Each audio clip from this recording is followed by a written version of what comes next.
The BS Report is a free-flowing conversation that occasionally touches on mature subjects. First of all, This is the BS Report with Bill Simmons. it might be cool, I don't know. And if it's not, I don't The care. BS Report with Bill Simmons. Bill Simmons works for ESPN. He's also named the Sports Guy, and he writes a comical sports column. He must be a popular dude. The BS Report. It's got a real dirty sound, like a rusty steak knife cutting through a well-aged steak. Now.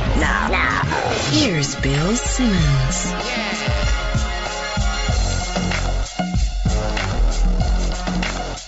Welcome to the BS Report. Smart Guy Wednesday.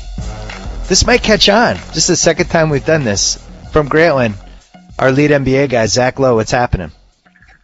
Not too much, man. I'm happy to be a part of Smart Guy Wednesday, even if it's false advertising. What NBA team is going to hire you? Now I'm worried you're just going to leave. Hollinger, set the tone here.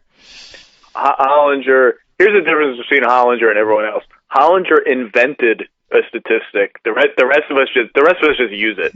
That's why Hollinger has a big job, and none of us will ever get that job. You invented the term hider. You don't think that's enough?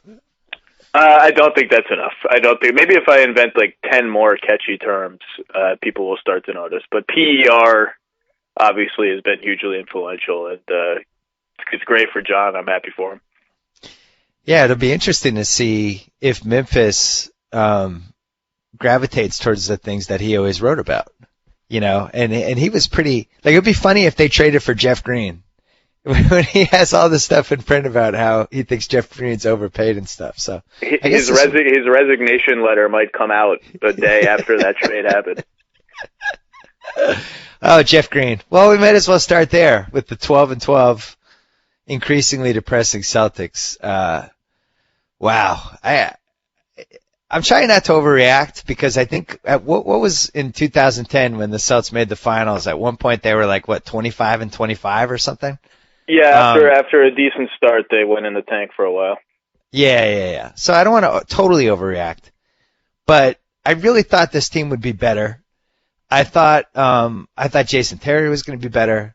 I thought Jeff Green was going to be at least mediocre. I mean, mediocre seemed reasonable for $9 million a year. I thought Sullinger was going to be able to play 15 minutes a game without being a minus 15 every time he plays. I thought Rondo was going to score more, and he doesn't. I thought Pierce would have something left in the tank, and, he's getting his numbers, but not totally. What are you seeing with this team? It's funny. About a week ago, after the two Sixers games where they won easily once and lost a heartbreaker once over that weekend, I was ready to – I was thinking about writing something about how – things were starting to come together in Boston. I had that in my head as a possible, let's monitor how they play for the next week. Their defense looked good. It looked to be coalescing. The weak side rotations were better. They were on a string. They sort of looked like the Celtics, and they looked like they were rounding into a team that was going to be an average offensive team and the best defensive team in the league, which is sort of the model that they have to have if they're going to be a serious contender. And then they just haven't played well in the last 4 or 5 games since then, and I'm seeing all the things that you're seeing. I mean, they're still trying to figure out the non-KG big man rotation. Jeff Green is actually playing a little better, and still, they can't get consistent minutes and consistently good minutes out of him. And Pierce one night looks like Pierce, and the next night looks like he's playing in quicksand. And I think a couple of other things stand out. Like you, I'm surprised that Rondo isn't scoring more or getting to the line more. I thought this was really the year we'd see him do that. And Bass has been routinely bad. And yeah. I think that's the sort of silent factor that's going on there, is that they need Bass to at least give them 10 to 12 points a night, 6 to 7 rebounds a night, and there are just too many nights where he's invisible. And this is why they're going to need to find another big, because not even Bass has been up to his level that he was last season. I felt the same as you, and I think I even said it. We had a TV show when they had one of those games. Maybe it was last week, and I thought they were starting to put it together, especially defensively, and instead they just did a 180. The thing you mentioned about Bass, how he's been invisible some nights, you could say that about a lot of these guys, and I think that's the biggest problem with this team. they never know from night to night who's going to show up. You know, Jeff Green, who, as you said, was playing a little bit better, was an abomination last night. It was really, truly awful. And it seems like if you have 2 or 3 of those in the same game, it's really tough for this team to win. And, you know, Magic, we're doing on Countdown, Magic keeps talking about how he needs Rondo to score more. And in 1987, Pat Riley went to Magic and said, you know, we're losing points here with Kareem. You've got to make up 6 points for me. And it makes sense on paper. I just don't think Rondo's that kind of player, you know. And you look at like his season highs this year. I think that yesterday was by far his season high against the Bulls. But for the most part, it's a chore for him to get to 20, 22 points simply because he doesn't get fouled, you know. And if you're looking at Rondo as the guy to make up these extra 7 points a game, I don't think it's realistic. I don't think he's that type of player. Do you think it's realistic? I don't think he'll ever be that way consistently. I mean, it's too late now. We've learned that about him. He's never going to be an 18 to 22 point scorer every night. It's just not going to happen. But then you see these games, you know, and they're just scattered throughout the season. There was a playoff game in Philly last year where he had like 12 points in the first quarter, and he clearly said, I am just going to take the ball to the rim every time. He did it to Tony Douglas in that playoff series against the Knicks a couple of years ago, where he had just every time they got the ball, he just boom, straight for the rim. He had the huge 40-plus point game against Miami in the playoffs, and you watch those games and you think, I don't understand why, not every night, especially during the regular season, but on nights when other guys clearly just don't have it, we're not seeing that guy. And I just, maybe it's just he doesn't feel confident enough every night to do that. There's just certain defenders or certain teams he feels confident doing that against, or certain teams play him a certain way that other teams don't. That sort of brings that guy out. But, you know, that's what bothered me about all the stat padding he was doing. It wasn't the assist streak. It was that all the blatant stat padding he was doing during that streak is stuff that he does to a lesser degree all the time when he's passing up layups and he's passing up decent runners to kick the ball out. And I understand that there's a larger sort of science to that in terms of getting everyone their touches and make sure everyone's happy. But he's the guy now. He's the best player on the team. Well, actually, I still think KG's the best player on the team, but he needs to play like that more. And maybe in the playoffs we'll see that. And that's the other thing I want to say. This team, they have the benefit of the doubt with me. You know what I mean? They've earned the benefit of the doubt. Their defense has been average. I think they're like 14th or 15th right now, which is just not going to be good enough. I still think they're going to be there defensively at the end. Yeah, I don't know if I agree with you as KG and the best player. I think if you're talking about a 5-minute stretch, yeah, KG is the best player, but he just can't play more than 28 minutes a night now. I don't know if you can have a best player. Like Rondo can go 40, you know, and I don't think KG can do that anymore. I think KG's almost their best per minute player, I guess I would say. But I thought that the pivotal moment for me with Rondo, that first Philly game, which was the worst loss of the season in Philly. Philly didn't even play well. I think they shot like 37%. Rondo, end of regulation, they run a play for him. Mm-hmm. He could easily have beaten that guy off the dribble and gotten the rim and either gotten fouled or gotten a layup and would have won the game. And he had the lane, and I think they wanted him to do it. I think they told him coming out of the huddle, you know, beat this guy off the dribble going right. He had it, and he pulled up, but he shot a terrible 20-footer. And this is the Rondo dilemma that's existed for this, you know, the last 3 years of this guy's career, is that he doesn't want to get fouled. And I just don't see how. I thought he was going to be an MVP candidate this year. I really did. And I don't know if he's an MVP candidate for the simple reason that he doesn't do whatever it takes for his team to win every night, night to night, the way that somebody like Kevin Durant does. To me, that's the difference.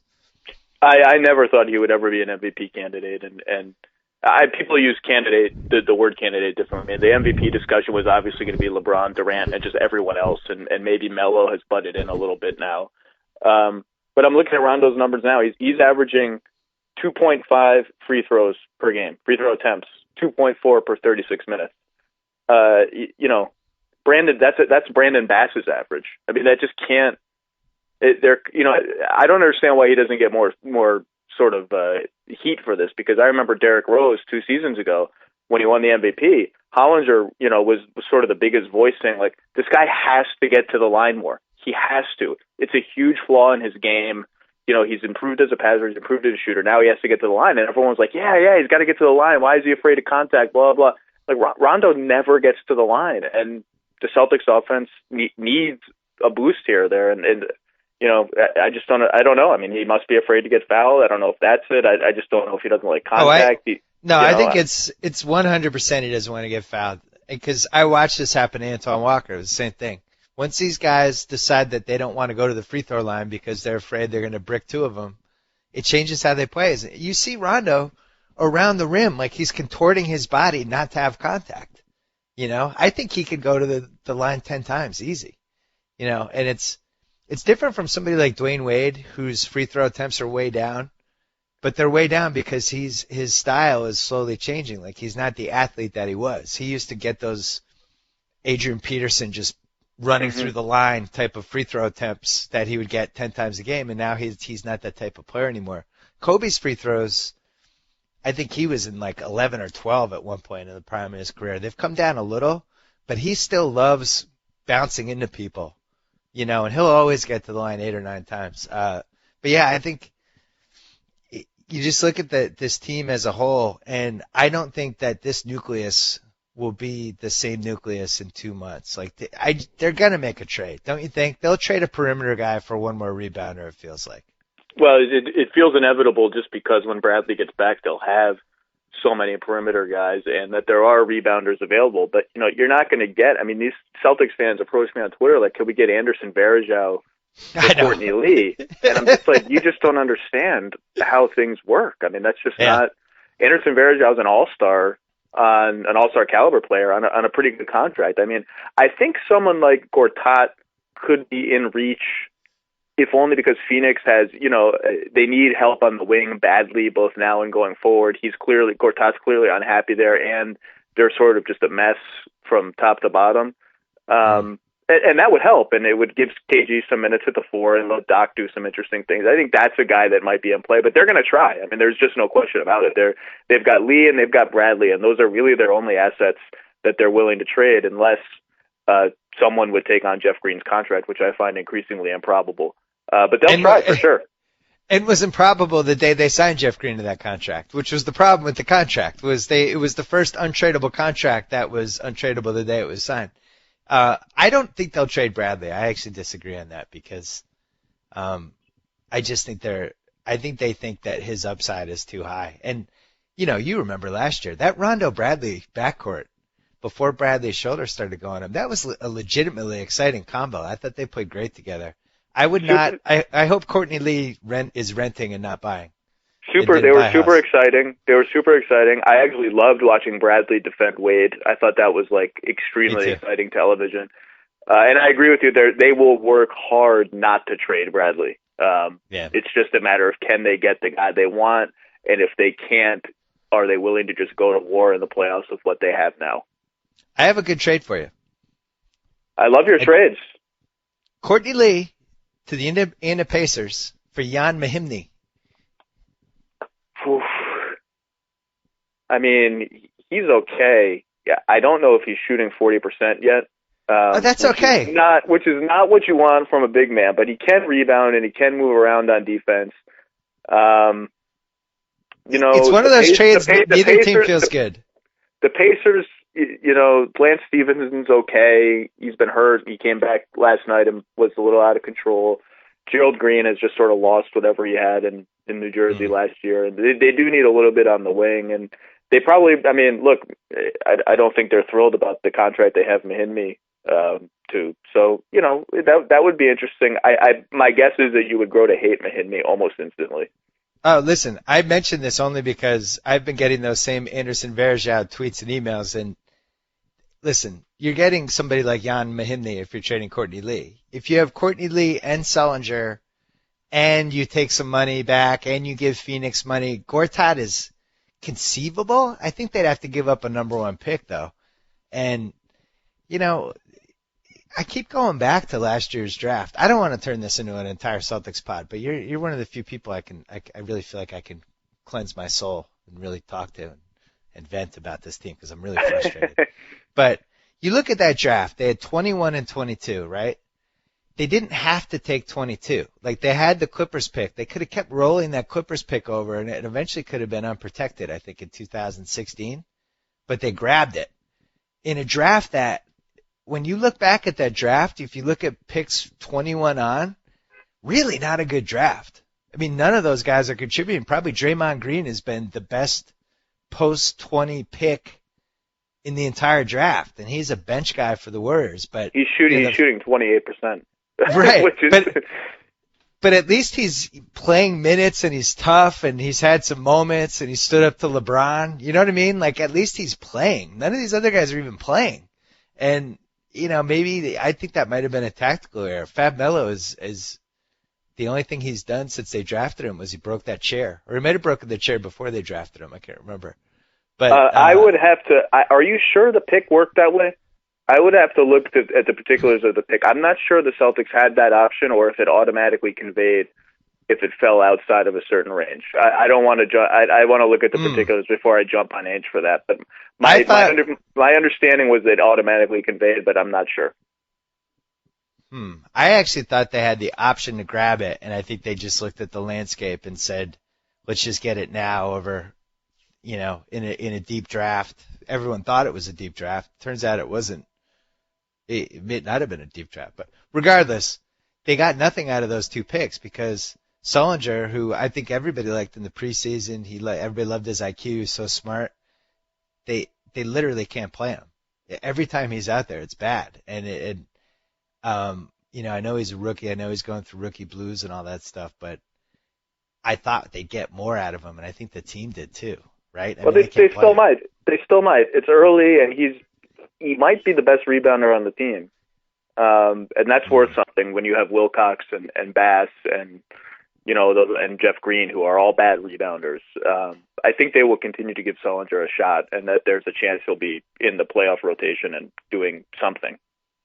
I hope you're right. It seems like everybody can block his shot at the rim, which was the biggest fear of him coming out of college, was that the same shots that he was making in college in the pros, he can't make them. And like a team like Miami that can just play above the rim and challenge everything. I don't know. I feel like the Courtney Lee Sullinger package is going to be dangled.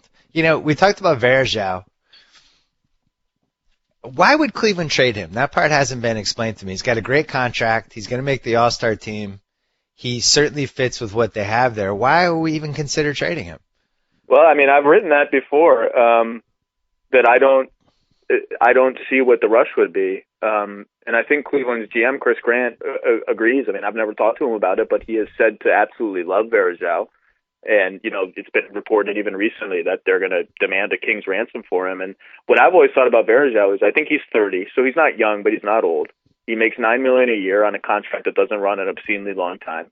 And if I had Tristan Thompson, a young big man, and Deion Waiters, a young wing who, you know, a lot of teams were wary about his off-court stuff, that's exactly the guy I'd want them hanging around with at practice every day, along with Kyrie. You know, I mean, he hustles, he does it. You know, I mean, I don't need to tell you about Varejao. He does everything that you'd want out of a guy, and that's exactly the kind of mentor I'd want to have around. And you know, Cleveland's got a lot of draft picks in the bank already from all over the league. You know, do they need another one if it's not going to be in the top 10, especially since their own pick is going to be in the top 10? You know, I don't know. But when you're a rebuilding franchise, it does behoove you to consider everything. But I'm totally with you. I don't get the rush to trade Varejao. He's a fantastic player.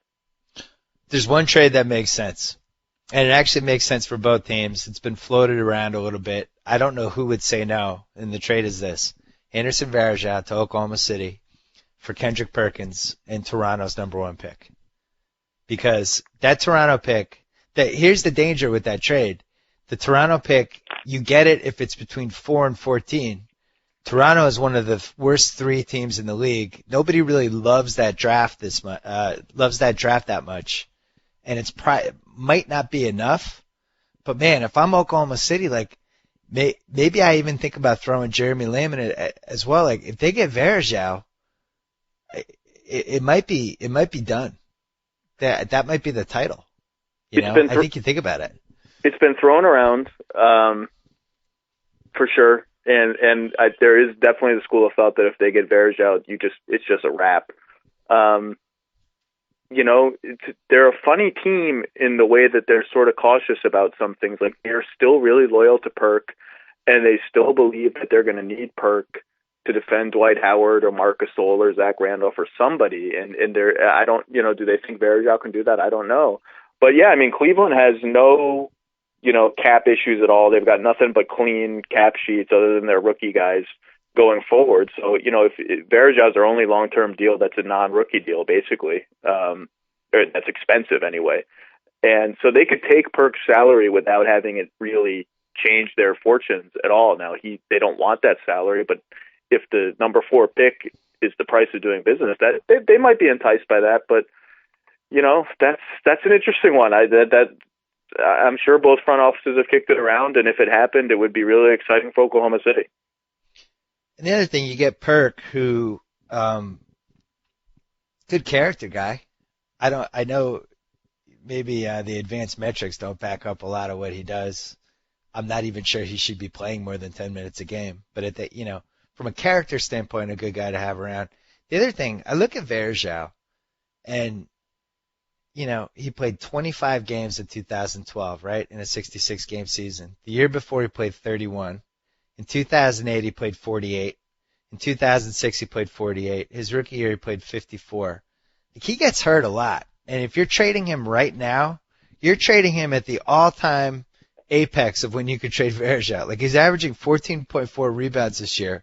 This is only the second time he's ever even been in double digits. Last year was the only other time, but he only played 25 games that year. He's scoring 14 points a game this year, which is by far the most he's ever scored. This is, if you're talking about selling high, this team's 5-21. Like, they should be trying to trade Anderson Varejao. As weird as that sounds, like, why would you trade your 30-year-old all-star center? You would, because you're 5-21. But I would want to get Jeremy Lamb in that deal too. I'd basically want Jeremy Lamb and the Toronto pick. That would be really enticing, and it's just a matter of, what does that ownership think about going into just full on, we don't even have a single usable veteran on this roster, and this was a front office that last year was discussing, do we want to completely accelerate the rebuilding process by trading for Bynum?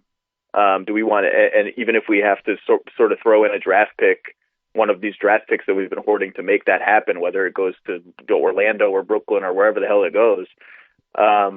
So there was some impatience there last year with the idea of a full on rebuild. But yeah, I mean, I agree with you. You're 5-21. You're going nowhere. There's certainly an argument to be made for trading a 30-year-old guy at the peak of his value, who I was looking at his stats today. He's shot 52% when Kyrie is on the floor and 43% or something when he's off the floor. So he's never going to be a number 1 option or even a number 2 option without a star next to him. Do you deal him now for an extra young asset? I mean, it's the kind of thing that would divide a front office for sure. The other thing, you put out Westbrook, Cephalosha, Durant, Varejao, and Ibaka. That is a terrifying defensive team. I mean, it really is. That if that's my 5 guys in a game 7 with 5 minutes to go, I'm feeling really good. And especially, and if I'm behind, I can bring in Kevin Martin for Cephalosha. I think, that trade, in a weird way, it seemed like it helped them a little bit because it gave them a little bit of the nobody believes in us factor. And I think it put Durant and Westbrook in the position of, all right, well, we have to pick up some of the slack here, and here, and these people think we can't do this. And it definitely had a galvanizing effect. At the same time, if they just don't make that trade and Harden's there, this could be a 70-win team with the way Ibaka has gotten better this year, with the way Durant's been playing, with the way Westbrook's been playing, and with the way, the dregs of the league have gone down. What do you think that team's ceiling would have been had they just kept him? Had they just kept Harden? Yeah. They don't make the trade. I mean, they're definitely a 60-win team. I mean, they're not far from a 70-win pace right now. I know. It's funny. You just wonder. First of all, Sam Presti is clearly smarter than all of us, and part of the bet he was making with this trade is that, yes, Harden is a great player and Kevin Martin is not Harden, but if Westbrook, Durant, and Ibaka all improve by the increments that we expect, and in the ways that we expect in terms of the ability to create for themselves and others, we can make up almost everything that Harden gave us, and he's been proven right. So maybe if Harden sticks around, some of those incremental improvements don't show themselves as much, and sort of the net gain isn't as huge as it might seem on paper. But I mean, they're clearly a 60-win team. If they want to push it, they can be a 65-win team. Anything above that, you're just sort of at the vagaries of luck and how much you care and injuries and all that kind of stuff. Well, I did my greatest teams chapter in my book, trying to find, at some point you're ranking like these 10 or 11 best teams ever. You're looking at these little factors because you're comparing eras. Like, what are some of the things that are good ways to measure this? One of them is point differential. They're plus 9.5 right now, which is really good. They're great at home. They're 14-2. They're also winning on the road. They're 6-2. They're 20-4 overall. You also look at like what are the win streaks, because I think win streaks say something about a team. And this is why I thought the 2009 team the Celtics had was better than the 2008 team. What was that? Remember that streak they had? Didn't they win 18 in a row? Well, they Something were like 27-2 out of the gate. Yeah. I mean, so somewhere in there was a huge one.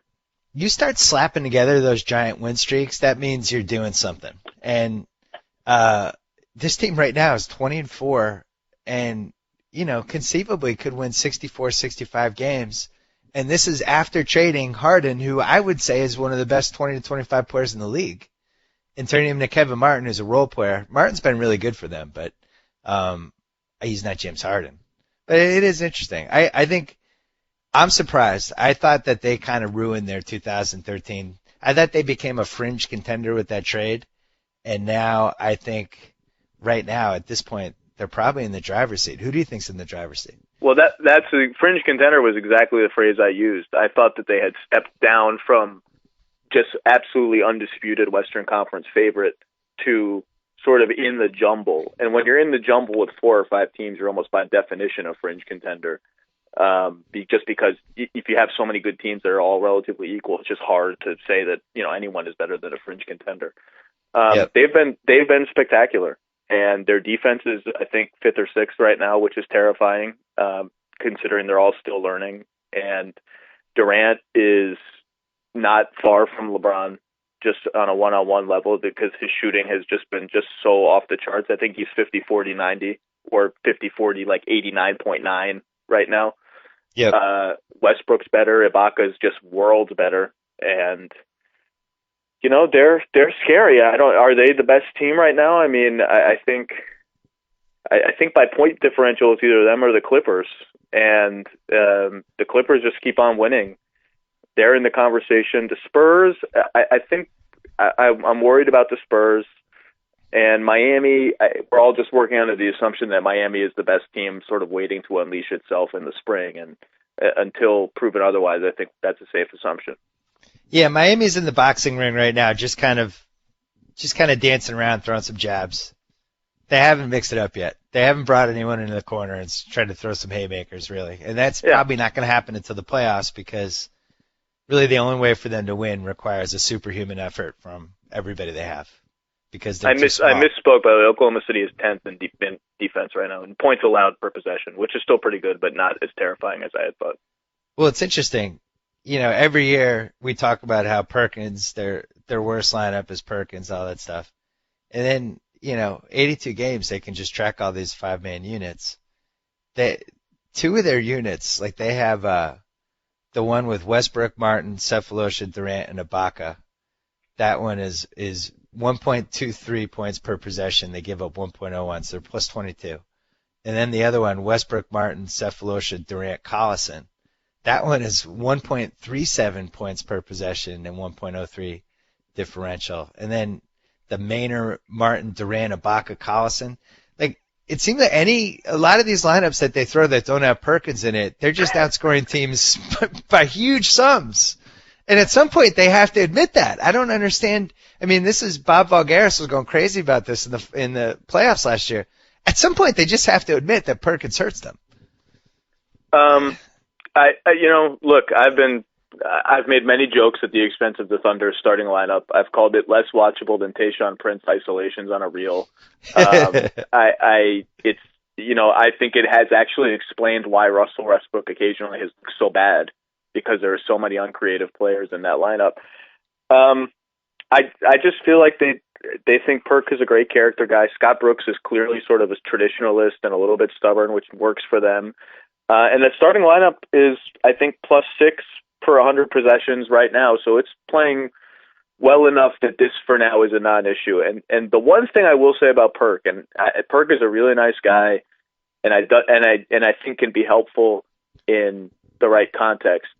One thing that I think has been helpful this year is that he's a good passer, and I think his passing has really helped Ibaka. He's able, they have a nice little big connection that he's able to get Ibaka the ball sort of with these quick hitting interior passes 2 or 3 times a game in a good spot. And I think that's one place where he has value for them. But yeah, I mean, the lineup data for years has said they're just better when he's off the floor, and they know that. They're aware of it. And I think if you look at their lineup data this season versus last season, all of those lineups that you mentioned with Ibaka at the 5 and no Perkins, Ibaka Collison at the 5 and no Perkins, they're all getting proportionally more minutes than they were last season. And the same thing happened in the playoffs last season. They got proportionally more minutes than they did in the regular season. So I think the movement has been gradual, but just not as fast as some of the people outside the locker room, like me or Haralabos or you, would like. All right, let's play a game I just made up 1 minute ago called Agree or Disagree.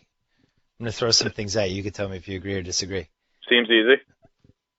Amari Stoudemire, when he comes back, will screw up the Knicks. Agree or disagree? I'm going to say disagree. Do I get to go on, or do you just want one? Yeah, you word? get to go on. No, you get okay, to keep going. I didn't know. I don't want to. I just made it up a minute ago. Show. Yeah, I made it up a minute ago. We can do whatever. Disagree under the assumption that the Knicks will bring him off the bench, because to do so now, to start him now would be foolish. And that I think we should all be working under the assumption that Mike Woodson is a much better coach than a lot of us gave him credit for 2 or 3 years ago.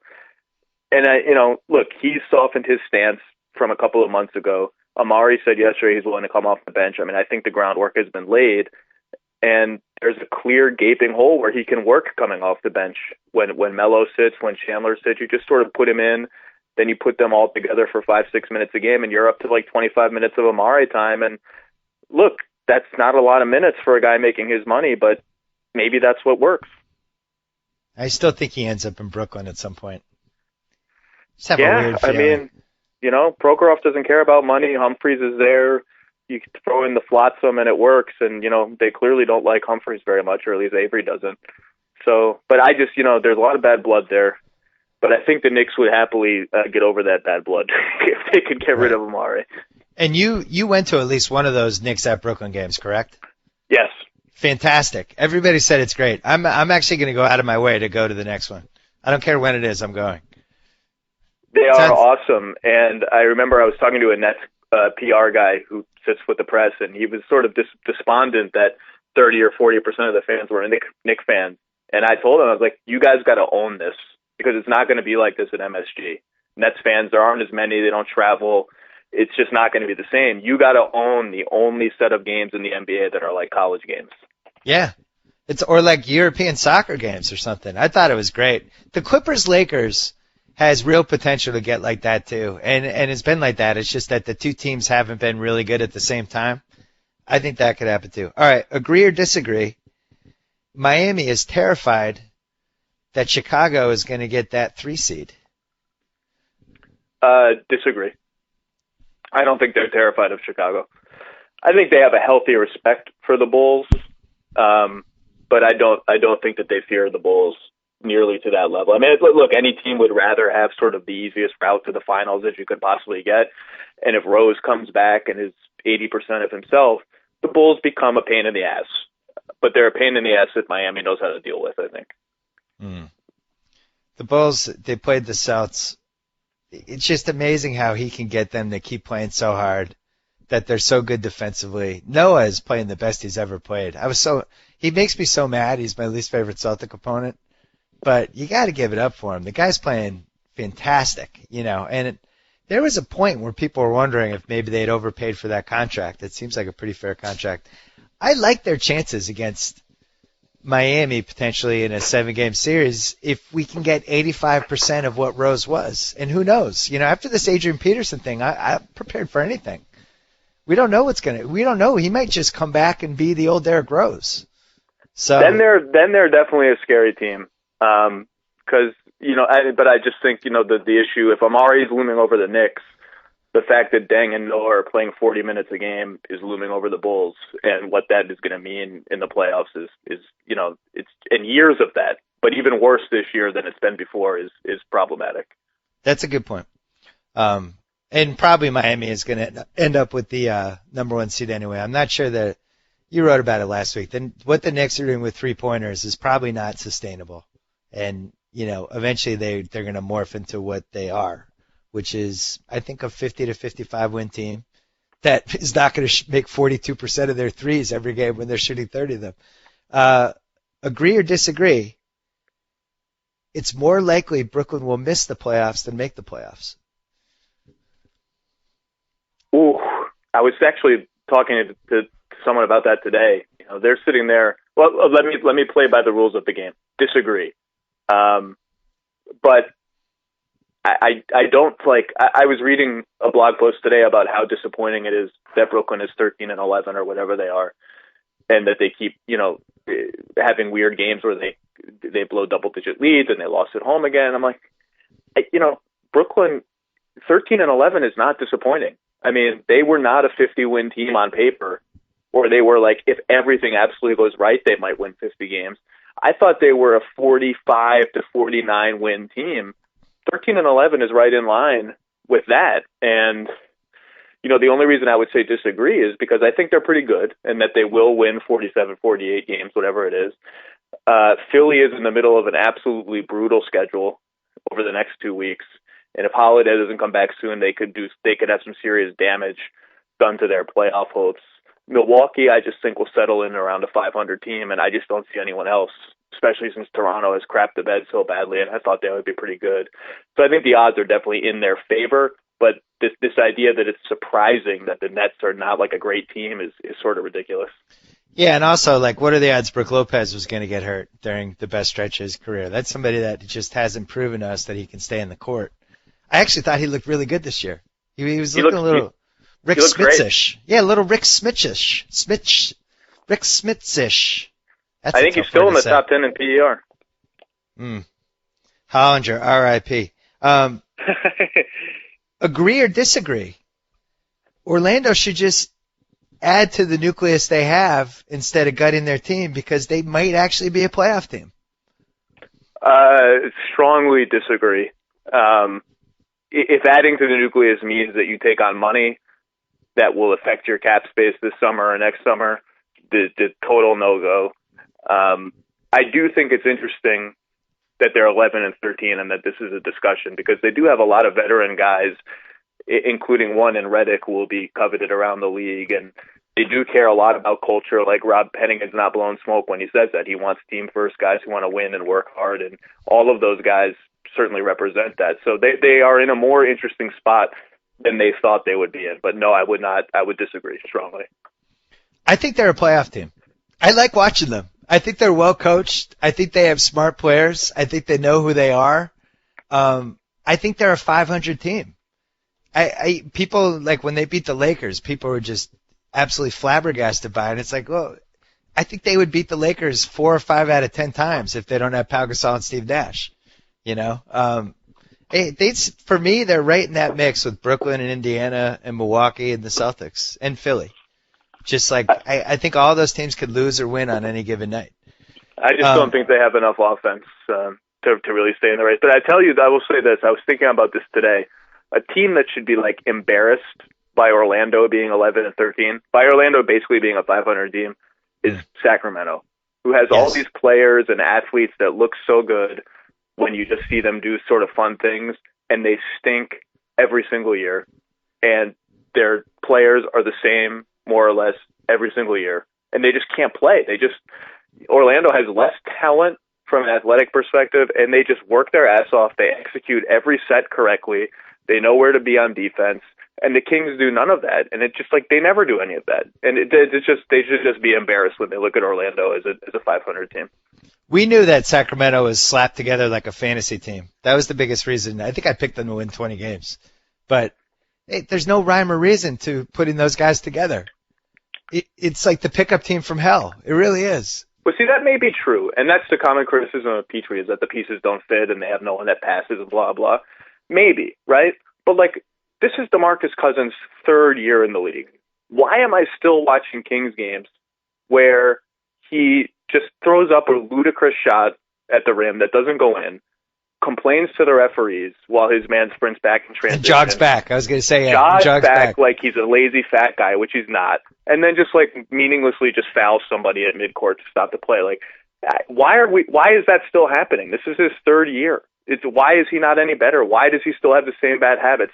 None of the Magic players do that. Andrew Nicholson doesn't do that. Why is Tyreek Evans still taking any 3-pointers? Why?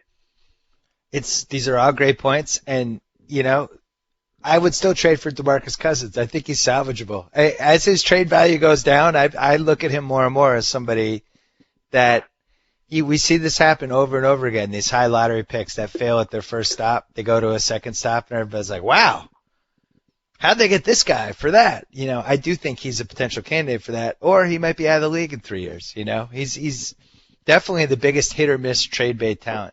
I'm going to say this about Orlando, though. You talked about like making a trade that would add salary. A really interesting trade that I made up yesterday: Jeremy Lin for Jameer Nelson. Just straight up. I think Daryl Morey just threw up a little bit. Jameer Nelson's got 2 years left on his contract after this at big money. He's an over 30 point guard. He's small. He can't guard anybody. I don't see why you would give up Lin for that at all. I mean, Lin's been bad, but it's early. I think that I don't know. Talk to Daryl, see what he says. No, Daryl probably would hang up on me, but here's my rationale. I think they make this the exact same amount of money. Yeah, ballpark is almost exactly the same. Nelson, wow. I just looked at his stats. He's 28% from 3 this year. What happened to him? He had one fantastic stretch of play in 2009, 2010, where he was named to the All-Star team deservedly. Yeah. And since then, just has never been the same player. And now he's old, and he's on a team where he has to do a lot of heavy lifting. I recant that fake trade. I thought he shot threes better than that. My thinking was, I think Houston needs to flip Lin into a point guard who's more of a spot-up shooter. I just don't think him and Harden played well together. I think it's a bad match. I think they're both guys who need the ball. I think Jeremy needs the ball in his hands. It's not a coincidence he put up 38 against the Spurs in the one game James Harden didn't play. He also put up 22 at MSG the other night when James Harden put up 28. Oh, so you're saying that is now the standard? No, but I'm saying that we're 20 games into a thing, an experiment, whatever, that neither Houston nor Lin nor Harden thought would be happening. And that some of this stuff just takes, it's the least sexy thing to say in sports. It's just like you need to be patient and things take time. And it may well just never work optimally. But the way defense is played now, where teams overload the strong side and force you to swing the ball left to right, to me, there's benefit in having two guys who are basically point guards. It's not ideal that one of them can't shoot. And by the way, Lin's shots, when they're off, they're some of the worst looking shots. They're one of the few shots you can call, not even before the ball reaches its apex. Oh my God, that might go for the backboard. Yeah. So it's not ideal, but I don't think it's untenable, especially if Houston, which they did the other day, starts to give Lin ownership of the 10, 12 minutes that Harden sits every night. I think that's step one in a process that could work. Well, I apologize for not knowing Jameer Nelson was a worse three-point shooter than me. I think this is Lin's ultimate destiny is in a worst case scenario, he'd be an awesome third guard, right? Somebody who could play either guard spot, instant offense, irrational confidence guy. Maybe that's what he is. Maybe that's what his destiny is on this Houston team. My fear is that when he's bad, he's really bad. And when he's sloppy, he's really sloppy. And it's stuff that I think if it doesn't start to get a little better as the season goes along, maybe you start to think, is this just who he is? Somebody who's sloppy one night and the next night he's okay, and then just kind of goes around. Hold on, I have a couple more agree or disagrees. Agree or disagree? Golden State will win 50 games this year. Disagree. Western Conference is too good. Their point differential is underwhelming. Their schedule has been okay. 50 games is a lot to ask out of that team, especially if Bogut continues to be out for a prolonged period of time. They've won enough games now that they should be basically a for sure playoff team. That will be a problem, and that's great. 50 games, I don't see it. I'm still worried about them just because of the injury history of the guys they have. And it can't be a shock that Bogut hasn't come back yet. It's not going to be a shock if Stephen Curry gets hurt again. It won't be a shock if David Lee somehow gets a dumb fluke injury. But the thing I like about them is just their best two guys are playing really well every night. I think Curry, this was the biggest month of Curry's career. We talked for years and years, could this guy be the next generation Steve Nash, a 50, 40, 90 guy, 24 points a night? You could see the ceiling that he had, and he just couldn't stay on the floor. And this month, I felt like he broke out. Felt like this was a pivotal month for him. Both he and Lee, I haven't sat down and done the roster numbers in terms of, positions and number of spots, but both he and Lee are putting up nice arguments to make the All-Star team. Agree or disagree? Minnesota is definitely a playoff team. Disagree with definitely. I think they're a very strong playoff team, and if Rubio and Love are healthy for the rest of the year, they should make it. And that they've done well to be at 500 or one game under or whatever they are today. But, Dallas is about to get Dirk back, and Dallas has done – I have no idea how Dallas is one game under 500, considering all the turmoil they've gone through with their rotation. Come on, you have an idea. You can say it in one word. Carlisle? Yeah. It's the best coach in the league. I feel like he's going – I think the one word is actually Mayo, which may be attributable to Carlisle just giving him some extra faith in himself or whatever. But Dallas is 12-13. The Warriors have sort of gotten to a point where they're in a different discussion. Utah is 2 games over. They're just, Denver's 2 games over after that horrible road schedule. And really, I think they've played the second toughest schedule in the league in terms of winning percentage by itself, even taking out the road games. It's just, there's no guarantees in the Western Conference, basically. Agree or disagree, Denver is the most disappointing 2012-13 NBA team so far. Disagree, because I never bought them as a title contender anyway, so they're not disappointing to me. And number 2, they're 14-12, I think, right? I got to load up the standings in front of me. Their schedule has been horrific, and they're 14-12. Ty Lawson's been, bad by his standards. Gallo can't shoot anymore, although he's a little bit warm lately. George Karl has no idea what he's getting out of the frontline guys on any given night, except for hustle from Fareed. They're 14-12. I actually sort of am surprised that they're 14-12. I think they're right in line where they should be. They've had a remarkable schedule. They've played 8 home games and 18 road games somehow. It's crazy. Just doesn't seem logical. Yeah. Agree or disagree? The Lakers are going to miss the playoffs. This is the most interesting question on the board in the NBA right now. And if you put a gun to my head right now, I still would say disagree, but I would feel really bad about it. And it's the kind of thing I feel really bad about. It's like 2 years ago when the playoffs were happening, I picked I loved the Mavs. Absolutely loved the Mavs. If you even look back at some of the stuff I wrote mid-season, I was picking the Mavs as a title contender. And then they drew the Lakers in the second round. And out of inertia and gutlessness, I picked the Lakers when I thought that Dallas had a real chance to win and sort of wanted to be the guy that picked them. This feels like that. I think it's absolutely realistic that the Lakers will miss the playoffs, and I just don't have the guts to pull the trigger right now because I respect Dwight that much and Kobe that much, and they're starting to get the pieces back. And even last night, when their announcers acted like they had won the NBA championship in beating Charlotte, you can see the beginnings of what might be a rotation coming together, but I don't feel comfortable about making this call. I watched that whole game, and in the second quarter, the Bobcats were just killing them, and Artest was the only guy playing well for the Lakers, and he made a shot or something, and the announcer goes, "It is all about MWP right now."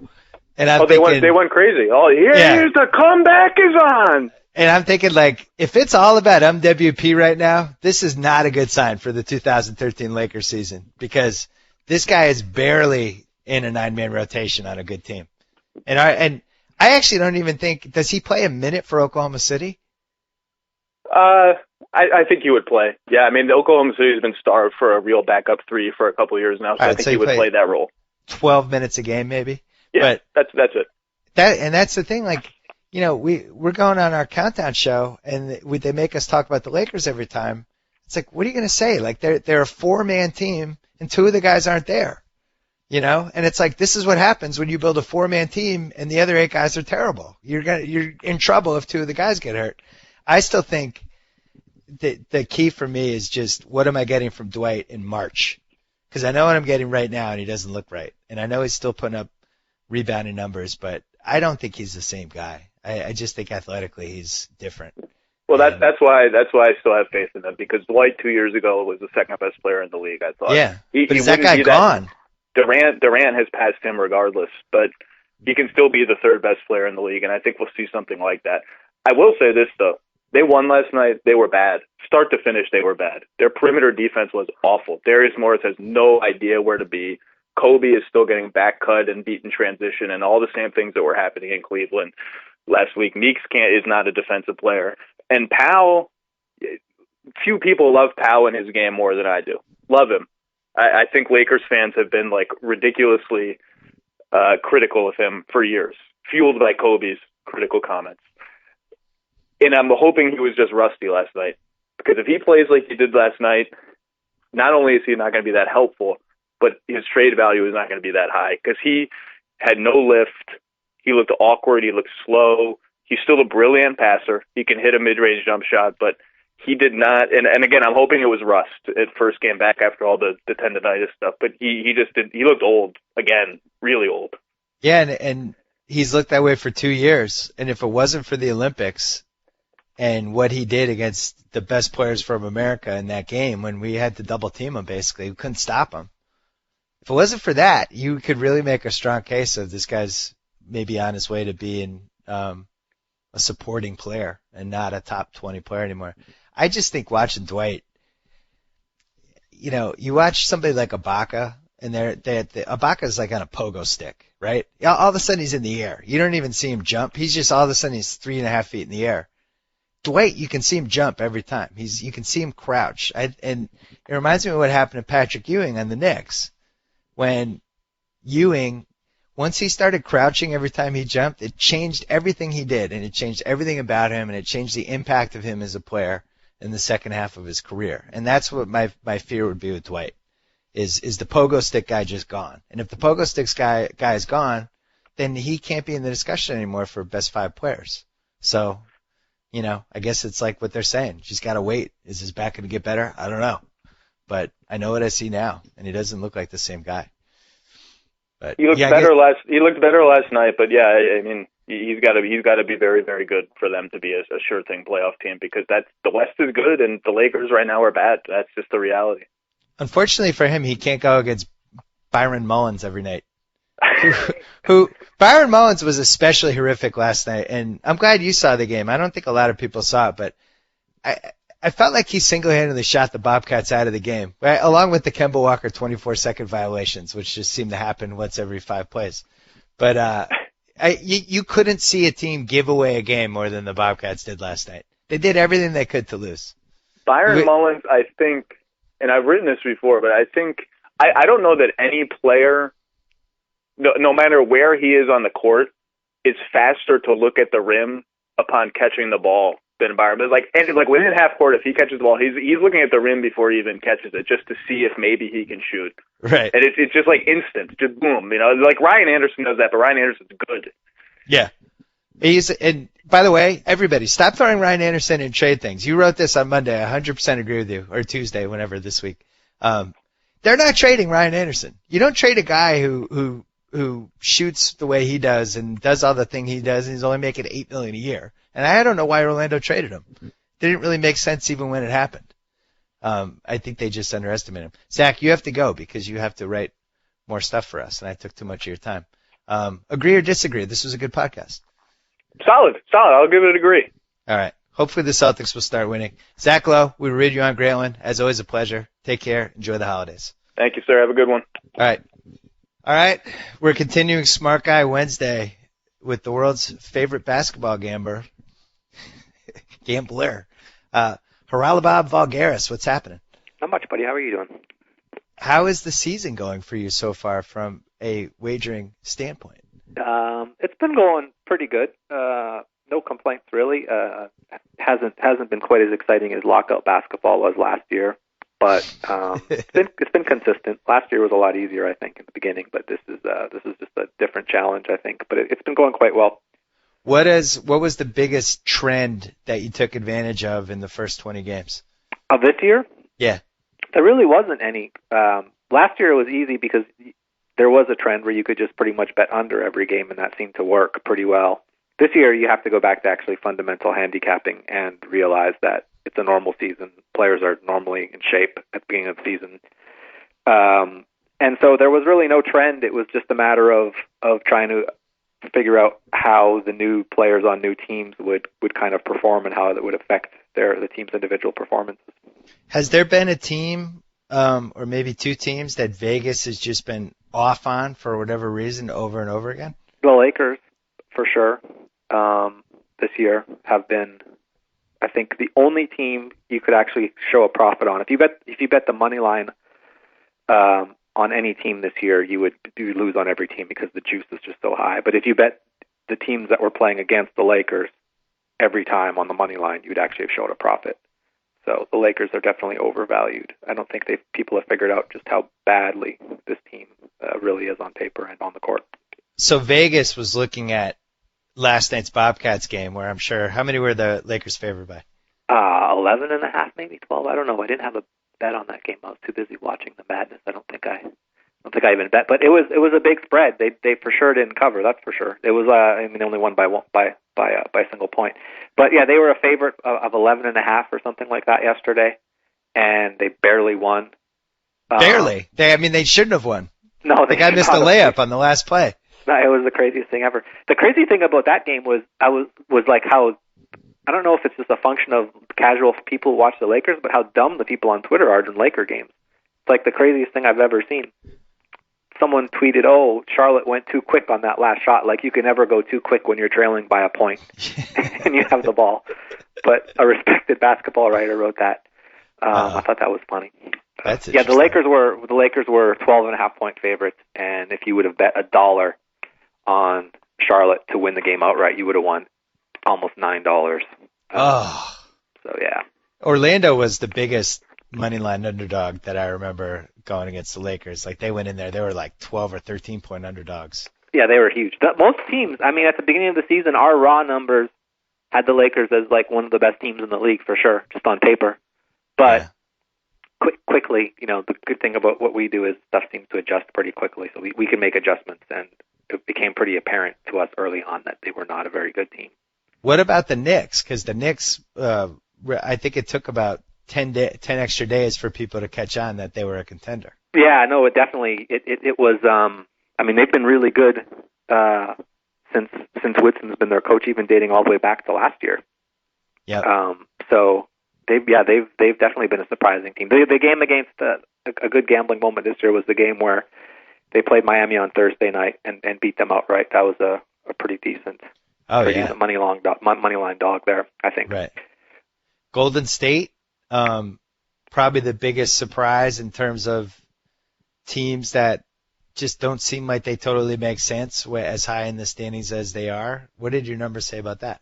I had Golden State as being a decent team this year, especially on offense. I'm really surprised at how well they're playing defensively. Their defensive numbers are quite good. If you look at the players that they're playing Stephen Curry, Klay Thompson, David Lee, Carl Landry, and then one other random player that they kind of throw in the game from time to time, whether it's Jarrett Jack or someone else. And if you look at those five guys, they don't look like they rate to be a very good defensive team, but they're actually not bad defensively. So I'm actually pretty impressed with how the team has played as a whole. I always kind of call David Lee the worst defensive power forward in the league, but he's really played all right. He's still not great on defense, but he's made up for it on offense for sure. And they play like a decent scheme. I think it seems to be working out well for them, and they have really good offensive players. One of the things that people underestimate is how much easier it is to play defense when the other team is constantly pulling the ball out of their own basket. In other words, you can get your defense set up, and it's a lot harder to score after a made basket than it is to score off of a missed basket. So, how much money have you wagered in these first 7 weeks on the Chicago under? On the Chicago under, I don't think I've bet the Chicago under too much, to be honest. I don't know. It's like, it seems like every time I wanted to bet Chicago under, Nate Robinson was playing, and he's decided I haven't bet. It's weird. There's some teams that we just don't generally have a lot of bets on, and Chicago is one of the teams that we haven't. I guess the unders come in. I haven't noticed them too much, but I watched the game yesterday, and they looked like Nate Robinson looked like he had a personal bet on the over last night. Yeah. he was like pushing the ball with 4 minutes left in the game, up 15. It was weird, but I haven't bet Chicago too much this year. I think Nate's still mad that they only played him 3 minutes in Game 7 of the 2010 Finals, and I'm still mad too. So I'm with Nate. But there definitely was a hidden agenda there the way he was playing yesterday, because you could hear Thibodeau yelling out for him to like hold, and he would like push the ball 1-on-4 and try to make a ridiculous layup. What do your numbers say about who the best team is right now? I'm assuming it's Oklahoma City. Yeah. Our numbers are pretty, I would say Oklahoma City, it's hard to, Oklahoma City's also had like a pretty unbalanced schedule though. I think in a good way or a bad way? I don't, off the top of my head, I think they've played a lot more home games than road games, a lot more. So I think they played like maybe 15 home games and maybe 7 or 8, maybe 16 to 8. So when you play 16 games at home and only 8 games on the road, you're going to win more games than you lose, especially when you're a good team. You're right, that's 16 unbalanced. And 8. I'm sorry? 16 and 8, so that's unbalanced. But, they're good, obviously. They're really good. They're scoring at almost an insane rate. And they're doing it in a weird way. Everyone talks about how the Knicks are shooting so well from 3 and how it's not sustainable. Oklahoma City's actually shooting quite well, too, from 3. And with the difference between Oklahoma City is it might actually be sustainable because they seem to be getting a lot of really, really good looks from 3. Lots of shots from the corner. Yeah, when you talk about schedule, like the opposite was with Denver, right? At one point they were 7 home games and 18 road games. Yeah. Insane. So you have to keep that. You definitely have to keep that stuff in mind when you look at a team's record. You have to look at who they've played and how they've played these teams and where they've played them. So that being said, they are one of the best teams in the league. I still think Miami is. I don't know. Miami is kind of like the type of team where if you just watch the possessions that mean something at the end of the game, like where they seem to be motivated. When they want to play good, they just play really, really good. And then the other times, they're just kind of like skating around and not really paying attention. So I do feel like they're in full coast mode. Whether they'll be able to turn it on. I totally agree. Zach and I talked about that. I compared them to a boxer, like, say, Floyd Mayweather, who is just kind of circling the ring for the first couple rounds. Don't really want to get hit. Yeah. Trying to figure the other guy out. Try not to conserve a ton of energy. They don't want to go in the corner yet. Kind of saving themselves for the rounds when they know they're going to have to go in the corner, which really is going to be the playoffs unless they might have a couple games in March, April where if the 1 seed's at stake, they might have to turn it on. I think that's the only team that has gears. Yeah, I would tend to agree with that. The thing about that team also is that the type of defense they play doesn't really lend itself to kind of coasting because they don't really have great big defensive players. Yep. Like their forwards and their guards have to rebound. So if you're not completely focused, and they also double and trap and do a lot of things on defense, that if they're not really, really playing out of high gear, that they just look really bad. So well, I thought it was fascinating. I'm sure it's happened. I just can't remember a team winning when they got out rebounded by 28. It seems impossible. Yeah, it's crazy. There's a lot of, you can do it if you shoot a lot of threes and make them, and are really, really efficient on offense. But it doesn't seem like it's a winning strategy for sure. Do you feel like there are more threes this year than there's ever been? I don't know about this year, but there definitely is more threes. The trend has been going up every year. And actually, I remember looking at the start of this year and seeing how many more threes there were. And that it's definitely trending up for sure. It's crazy though. Some people still think that taking 33-point shots is a bad thing. Like somehow the math is wrong that a 3-point shot is good. The best teams in the league have always taken more threes. Like the one thing you could look at for trying to figure out which teams would be good or which teams would be bad, and if you had no knowledge of basketball whatsoever and you were only allowed to look at certain statistics aside from like wins or losses, you would see that the smartest and more successful teams are the teams that took the most 3-point shots. And also, like, what are a couple more? Defensive field goal percentage? Yeah, That's those always a are good like one. a little bit more. I mean, I'm just talking about something random, like taking a lot of 3-point shots you wouldn't think necessarily would lead to wins, but it does. But yeah, of course, defensive field goal percentage and defensive efficiency would. I was just talking about like really, really simple statistics. Well, what do you think? This ties in. I wanted to ask you about Kirk Goldsberry's piece that he wrote for Grantland about the Kobe assist and how, for whatever reason, the Lakers score more on Kobe's misses than most teams score on most people's misses.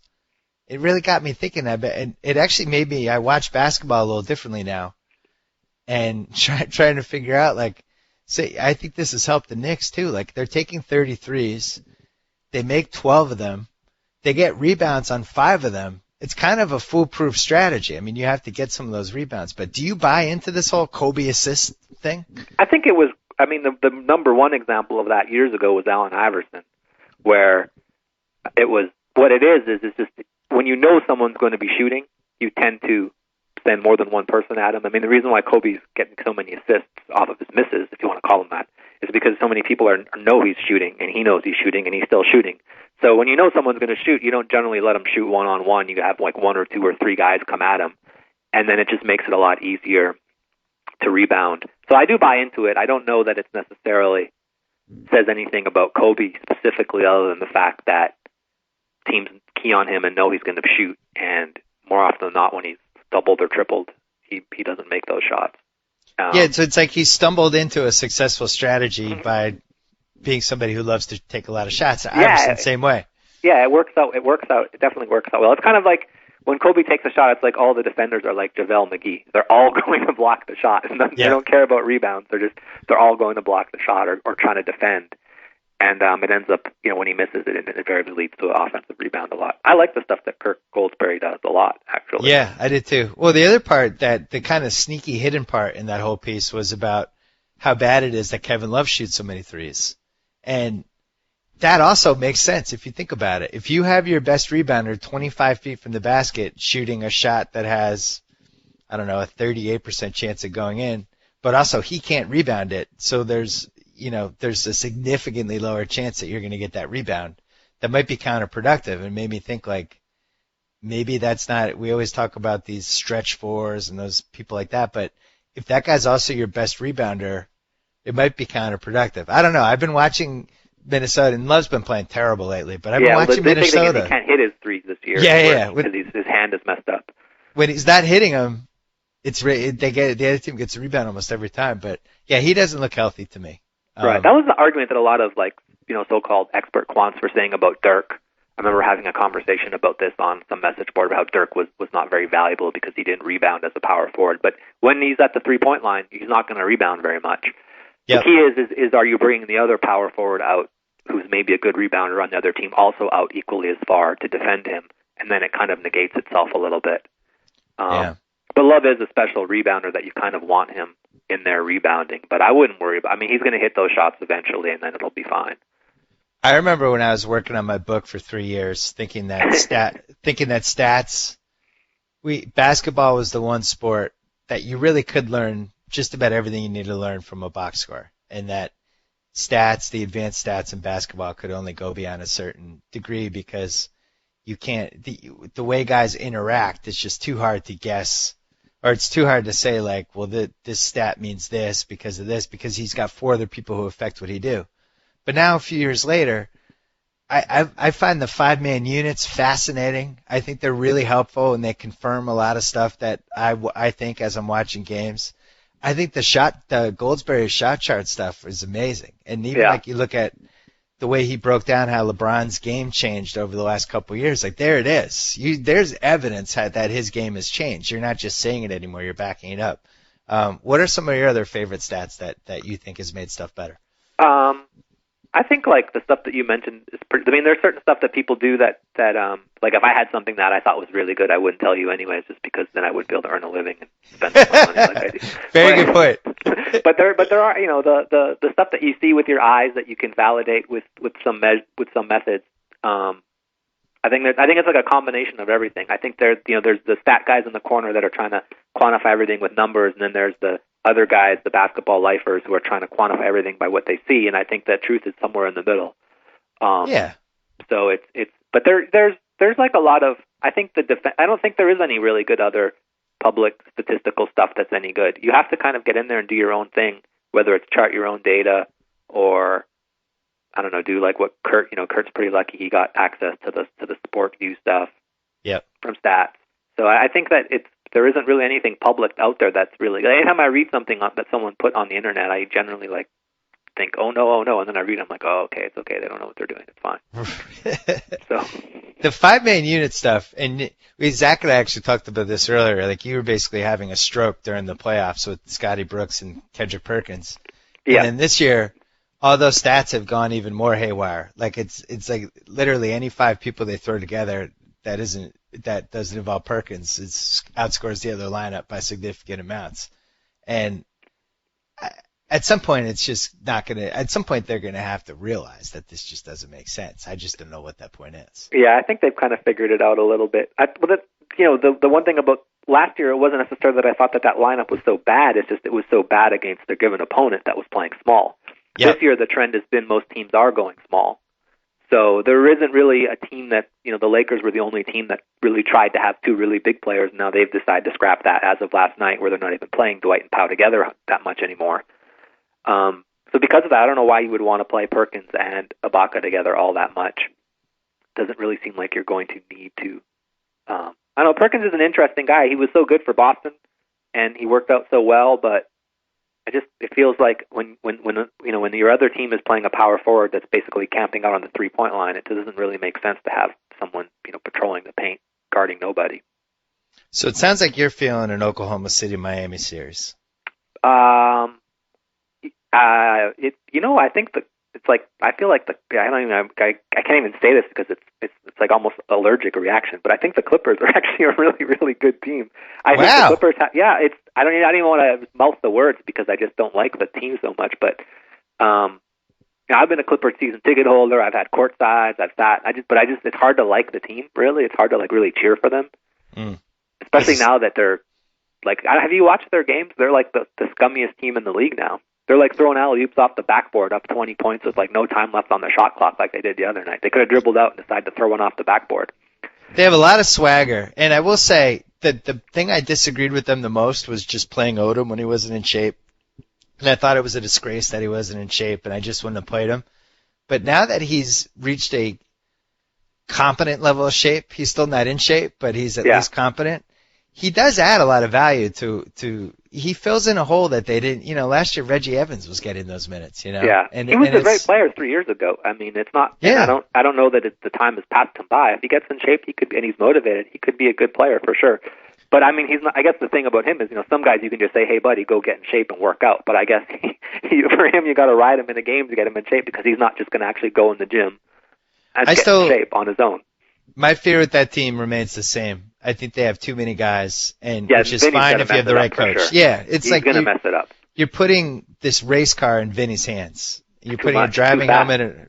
Yeah, it just makes me nervous because there's going to be big playoff games where Chauncey's going to be staring at him with 5 minutes left that he wants to play, but Eric Bledsoe has been the best player on the floor in that quarter, and Jamal Crawford's going to want to. And it's like, what 5 guys do you pick? I don't know if I trust him. They're going to have to package some of their wings for another big, I think, because I'm not really sold on Odom. But they've got a lot of decent wings that could be used elsewhere. I mean, look at how many wings they've got. Grant Hill hasn't even played a game yet. Chauncey Billups has only played a few games.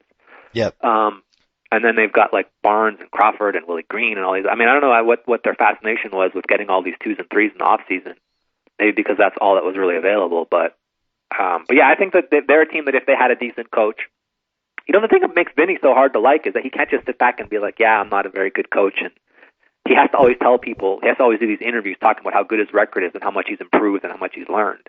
Yeah. It's kind of like he has like this chip on his shoulder, but rather than just be, I want to work harder and make the right decisions, he's got to tell everyone how smart he is. And I'm not a big Vinny Del Negro fan. I don't know.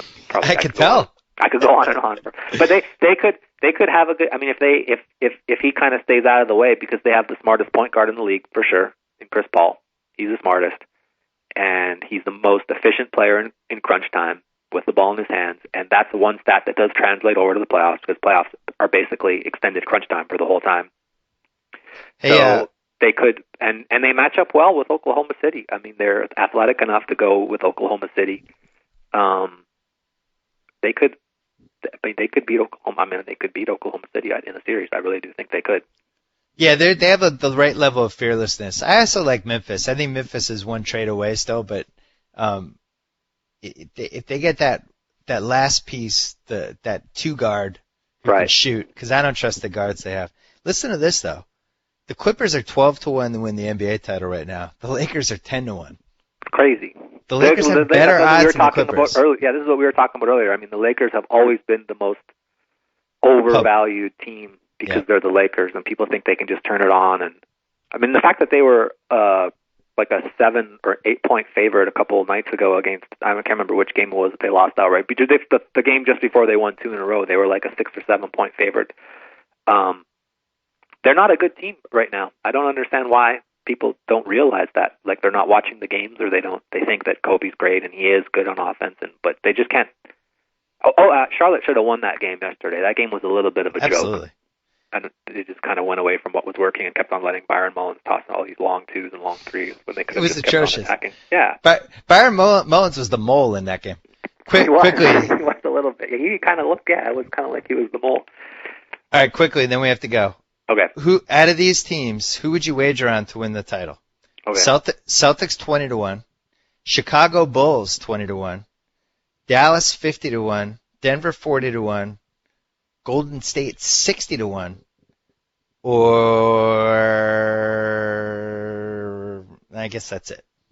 I don't think I'd wager on. I don't think I'd wager on any of those. If I had to pick, I would probably pick. Golden State was what, 60-1?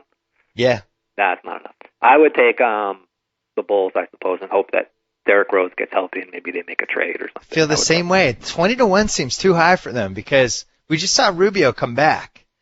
Now, what if Rose comes back? But they've lost All-Star break. They've lost a lot since 2 years. They've got Marco Bellinelli. I guess Hamilton's injured, so he could come back too, right? Hamilton. They have a couple trade chips though. Like they have Charlotte's number 1 that they could dangle if they wanted to get serious and try to get one, try to parlay whatever cap guys they have into a real. Yeah, I'm sold. Swingman. That's the best value. The Bulls. Yeah, I agree. 20-1. All right. 20-1. All right. Our listeners, jump on that illegally. Oh wait, you're not allowed to bet in the United States on this stuff unless you're in Las Vegas. Nevada first. Yeah, go. If you're in Nevada, we recommend the Bulls 21. There you go. Bob Voulgaris, a pleasure. Thank you. What's your Twitter handle? Haralabob, Haralabob. All right. I don't follow you because you tweet too much, but I have you bookmarked and I read your tweets every day and I really enjoy them. Because you'll go on binges. You're like the Kobe of my Twitter feed if I follow you. So I have to just bookmark you. I don't know why anyone follows me on Twitter. I use it mostly to vent gambling frustration, to be honest. So I love it. All right. Thanks again. I'll talk to you soon. Take care. Bye. So I get to sign off. Whoa! Thank you for downloading the BS Report with Bill Simmons. Too much fun. Check out more podcasts at the iTunes Music Store or at PodCenter at ESPNRadio.com. Peace out.